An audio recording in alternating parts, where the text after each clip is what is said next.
জানি না আজকে গান কার সঙ্গে করছি, মাইকেল মধুসূদনের সঙ্গে। এত সুন্দর ল্যাঙ্গুয়েজ ভাষা। আমাকে বললো বর্ধমান থেকে নিয়েছি ভাষা করে, যদি ব্যক্তিগতভাবে বলতে শুক্রাচার্যের ভাষা বৃহস্পতি ভাষাটা খারাপ আমার গায়ে লাগবে, তাহলে আমি বর্ধমান থেকে এসেছি তোমার কাছে ভাষা শিখবার জন্য। অথচ এই আসরে দাঁড়িয়ে 4 বার শালা বললে, আমি একবার বলেছি? ও 4 বার শালা বলেছে। কে বলেছে? ওই শালা বলেছে। ওই শালা বলেছে, আমি বলেছি? ওই শালা বলেছে, আমি বলেছি না? ওই শালা বলেছে। ওই শালা বলেছে, আমি বলেছি? ওই শালা বলেছে, আমি বলেছি? তাহলে আমি কিন্তু বলি নাই, আমার সেই ভাষাটা না। উনি যদি বলতেন আমায় যে তোমায় বর্ধমান থেকে ডাকছি স্বেচ্ছায় হেরে যাওয়ার জন্য, আমি আসতাম। কিন্তু যুক্তি দিয়ে তুমি এখানে হারাতে পারবে না। কি দেখাবে? অহল্যা গৌতম মুনির স্ত্রী দেবরাজ ইন্দ্র ধর্ষণ করেছে, তোমাকে বসিয়ে রেখে। তোমাকে বসিয়ে রেখে। তার নামটা কি? অহল্যা। অহল্যা হুল শব্দের অর্থ নাঙ্গল। অহল্যা যেখানে নাঙ্গল চলে না, হোলাবল চলে না। তাহলে সেই ক্ষেত্রে যে দেবরাজ ইন্দ্র চাষ করলো কিভাবে? আর কার স্ত্রী? গৌতম মুনি। গৌতম মুনি যার গরু সর্বশ্রেষ্ঠ উত্তম, যে নিজে চাষ করতে পারে, সে কি ইন্দ্রকে দেখেছে? তোমার মুখে ছামা বসার লোক নাই? ফালতু কথা বলবে না, ধর্ম নিয়ে বেশি আমার সঙ্গে ঘাটাঘাটি করতে শোনো ভাই। এরপরে তুমি কি বললে? চন্দ্র ইয়ার্কি মারছে কার সঙ্গে? মমতার সঙ্গে। ভিগুর পিতা চন্দ্রবংশ, চন্দ্র। ভিগুর পুত্রকে বৃহস্পতি, এদিকে শুক্রাচার্য। শুক্রাচার্যের বোন নাম মমতা। দাদুর সঙ্গে গল্প নাচবো করতেই পারে, তাতে তোর কি? তাতে গল্প করতেই পারে। আমার মনে হয় এই থেকে ওর হিংসা হচ্ছে। ওর তো সঙ্গে একটু এনেছে নাতি, ওইটা এখন থেকে ওকে যখন ছাড়ছে না, যদি বউ নাচবো আসে তাকে ওরা বেশি করে ছাড়বে না মনে হয়। এরপরে আমি একে একে করে লিখে রেখেছি, আমি ছেড়ে দেওয়ার পাত্র নয়। বর্তমান থেকে আমি স্বেচ্ছায় হাত থেকে আসি না। যা ছিল ঝুলিতে ছড়িয়ে দিয়েছে কাঁদি গলিতে গলিতে। এবার আমিও চাপিয়ে দেবো ঠাড়া করে একটা ঝুলিতে, মাথায় একটু চেপে দেবো, ঢুকে যাবে, আপনারা মিল করবেন। এবারে কি বলছে? যে মন্থন করার সময় তোমরা কেন লেজে ধরলে আর আমরা কেন মুখে ধরলাম? গরম উঠবে। ওদের গায়ে গন্ধ, মদ খেয়েছে, নোংরা, খালি গায়ে ঘুরে বেড়াচ্ছে। আমরা দেবতারা এত পোশাক পরে আছি, তা আমরা নোংরা দিকে ধরবো, ওদেরকে ধরতে দিচ্ছি তো ক্ষতিটা কি? বেশ করে ধরেছে, ওরা ওদিকে ধরে টানাটানি করছে। এবারে কি উঠছে? যা মাল উঠছে, ওদের তো সেসব দরকার নাই।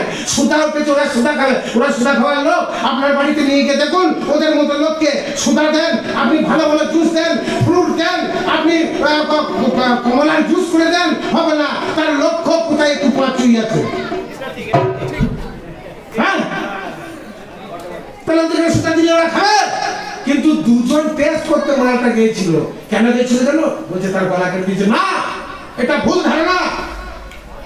যখন ব্রহ্মার অভিশাপ হলো যে তোমরা আর বেশি দিন বাঁচছো না, বললে তাহলে আমাদেরকে সারা জীবন বাঁচিয়ে রাখার উপায় বলে একটাই উপায় থাকবে, সমুদ্র মন্থন হবে, সুধা উঠবে, আর মোহিনী রূপ ধারণ করে শ্রীকৃষ্ণ সেই সুধা বন্টন করতে যাবে মেয়ে ছেলের রূপে, আর তুমি সেই সুধা খাবে, চন্দ্র আর সূর্য দেখিয়ে দেবে, আর চন্দ্র আর সূর্য তোমার তখন সঙ্গে সঙ্গে কৃষ্ণ কলা ছেদন করবে, আর চন্দ্র সূর্য তোমার ভক্ষণ হবে। তাহলে যতদিন চন্দ্র সূর্য বেঁচে থাকবে, আশীর্বাদ করলাম তুমি ততদিন বেঁচে থাকবে।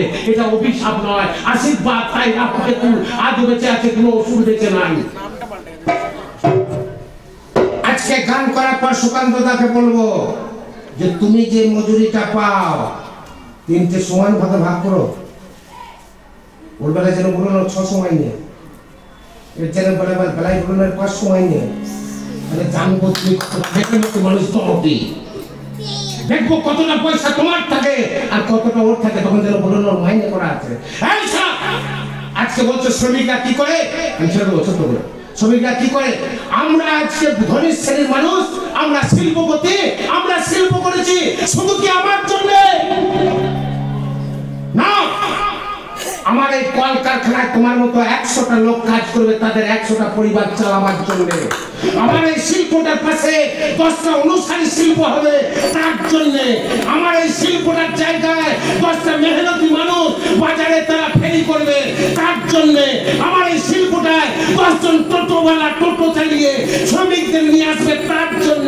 শুধু আমার একা পেট ভরাবার জন্য নয়। আর এই মূর্খ বলছে কি তুমি কেন লাভটা নিচ্ছ? ভাঙরের ভাঙর আমি ছাড়িয়ে দেবো বাবা, ভাষা আমি খারাপ করি নাই একবারও। তুমি কিন্তু বলেছো, আমি বলি নাই, তুমি আমাকে শালা বলেছো, বয়ে নিয়ে গেলাম আজকে শালা তবে। শালা কথাটা খারাপ নয়, শালা কথাটা ও যদি আমরা বলে থাকে আদর করে। যেখানে বিদ্যালয় হয়, বিদ্যা দেওয়া হয়, সেখানে কি বলা হয়? পাঠশালা। যেখানে কর্মকারে কাজ করে তাকে কি বলা হয়? তাকে বলা হয় কামারশালা। যেখানে ঘোড়া থাকে তাকে কি বলা হয়? ঘোড়াশালা। আর ওর মতো দৈত্য দেবতার কাছে আশ্রয় নেওয়ার জন্য এটা আমাকে শুধু শালা বলে নাই, আশ্রয় শালা বলেছে। তাই তোমায় আশীর্বাদ করলাম, তুমি আর ছোট হয়ে না, তুমি বড় হো, এইটুকু তোমাকে ধন্যবাদ দিলাম শালা বলার জন্য। যাই হোক, ও কথা বলবো কি রে ভাই, নাকি না বলার দরকার নাই? তোমার হলো না কো, হলো না কো, ও তোমার কবি গাওয়া হলো না গো, ভাবের ভাবে ধরা, ও কি ধরা রে? কি বললে? কৃষ্ণ চরিত্রহীন, শব্দে কর্ষণ, উষ্ণ শব্দে তেজ, অজ্ঞান ত্রিনাশ করেন ব্রহ্ম তেজ, তাকে বলা হয় কৃষ্ণ। বললে কৃষ্ণ নাকি যাত্রার বাড়িতে না, যাত্রার সাথে প্রেম করে না। কৃষ্ণ কি বলছে? কৃষ্ণ কি বলছে? বলছে আমি যাত্রার বাড়িতে খাই, আমি যাত্রার বাড়িতে খাই না, আমি যাত্রার সঙ্গে মিশি, আমি যাত্রার সঙ্গে মিশি না। মানেটা কি? আমি যাত্রার সঙ্গে মিশি, আমি যাত্রার সঙ্গে মিশি না। আমি যাত্রার সঙ্গে মিশি, যাত্রার সঙ্গে মিশি না। আমি যাত্রার বাড়িতে খাই, যাত্রার বাড়িতে খাই না। আমি যাত্রার বাড়িতে খাই, আমি যাত্রার বাড়িতে খাই না। কৃষ্ণের সম্বন্ধে নিন্দা তুমি জানো না।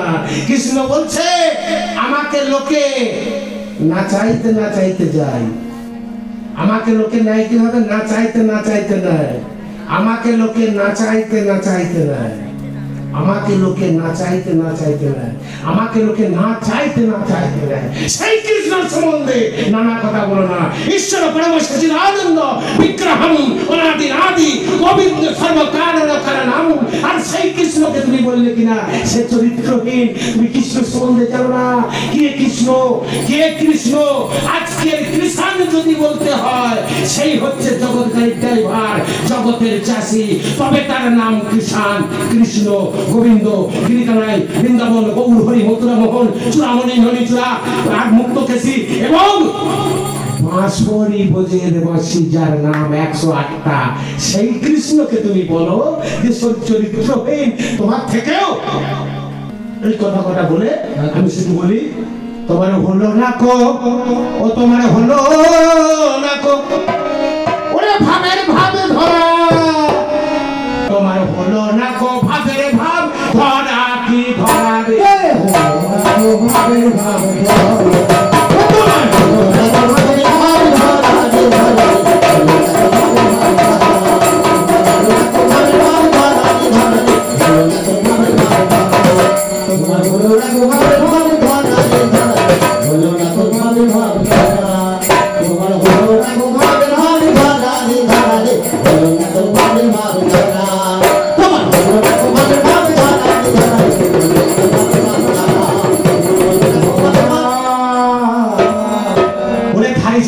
গাড়ি হলে তাকে কি আর খাসি বলে? গাড়ি ছাগলে গাড়ি হলে তাকে কি আর খাসি বলে? আবার এমনি খেপার বুদ্ধি মোটা, ও সে জিয়ান্ততে মরা রে, জিয়ান্ততে মরা রে, জিয়ান্ততে ওরে জিয়ান্ততে মরা রে, জিয়ান্ততে মরা। ভাবে ভাবে ধরা রে, ধরা রে, ভাবে ভাবে ধরা, ভাবে ভাবে ধরা রে।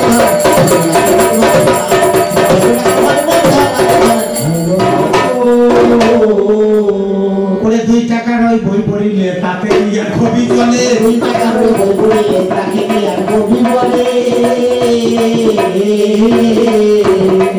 ওরে তত্ত্ব জ্ঞানে না পাহিলে, ওসে তত্ত্ব জ্ঞানে না পাহিলে, ও সেই ওর মতো আদ মরা রে, ওর মতো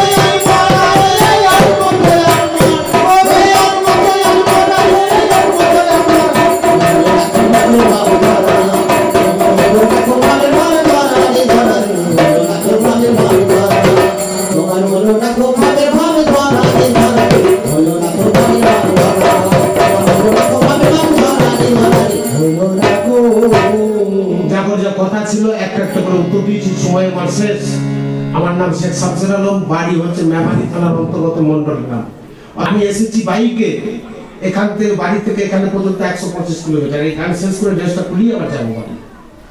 শুধু আমি এসেছিলাম গোকুলদা বা আমার এই সংগঠন এখানকার, মানে আমাদের এই যে কি বলে এটা, আমাদের কোরাস, এর সঙ্গে আশিসদা থেকে আরম্ভ করে ওরা আমাকে অনেকবার যুক্ত করতে চেয়েছে। আমিও আজকে দেখে খুব খুশি হলাম। আগামী দিন আপনাদের সঙ্গে আছি, থাকবো, এবং আমি যদি প্রত্যেক বছর থাকেন প্রত্যেক বছর আসবো। এই কথাবার্তা বলে সকলকে আমার শ্রদ্ধা জানিয়ে, ঈদের শুভেচ্ছা জানিয়ে, ঈদের দাওয়াত জানিয়ে আমি আমার কবি গান এখানে শেষ করলাম। বাংলার এক বিশেষ লোক সংস্কৃতি, তা হলো কবি গানের লড়াই বা কবি গান। একজন হলেন শামসুল আলম, নমস্কার। হ্যাঁ, আর একজন আমাদের গোকুল হাজরা। হ্যাঁ, নমস্কার। আমি একই ফ্রেমে দুজনকে পেলাম। ওনাদের কাছে আমি জানতে চাইবো একে একে যে বর্তমান পরিস্থিতিতে আমাদের যে সাংস্কৃতিক যে আগ্রাসন, সর্বগ্রাসী যে সাংস্কৃতিক আগ্রাসনের আমরা শিকার হচ্ছি, সেখানে আমাদের নিজস্বতা, আইডেন্টিটি, সংস্কৃতি সেগুলো বিপন্ন। সেই অবস্থাতে কবিগান কি অবস্থাতে আছে, কি অবস্থা বিলং করছে? যে কথা এসেছে যে বর্তমান কবিগান কি অবস্থায় আছে, আমরা বলবো কবিগান প্রায় বিলুপ্তর পথে। যে আমরা চাইব এর উন্নতি হোক, আমরা সকলে একত্রিত হই বা আগামী দিনে এই কবিগানকে এগিয়ে নিয়ে যাওয়ার বা এই কবিগান করার মতো প্রয়াস আগামী প্রজন্মকে বলবো, তারা আসুক, তারা শিখুক, তারা কবিগান গাক, এই কবিগানের ধারাকে বজায় রাখুক। এই লোক সংস্কৃতি একটা তার নিজস্বতা আছে, যেটা একদমই ভূস্বামীদের সামন্ততান্ত্রিক ব্যবস্থার যে গর্ভ, তার থেকে জন্ম হয়েছিল। এই শিল্পগুলো নিজস্বতায় বিকাশ পেয়েছে, কোন সৃষ্টি করতে পারেনি বলেই কিন্তু কবিগানের আজকে বিলোপ হওয়ার একটা জায়গা তৈরি হয়েছে। এটা আমাদের নিজের কারণে। গানকে আজকে মানুষের জীবনমুখী করে তুলুন। যতই পাশ্চাত্য সংস্কৃতির দাপট থাক, তার মধ্যেও কিন্তু কবিগান, টুসু বাউল জারি, সারি দেওয়ান লোকগান যা আছে সেগুলো বেঁচে থাকবে বলেই আমি মনে করি। এবং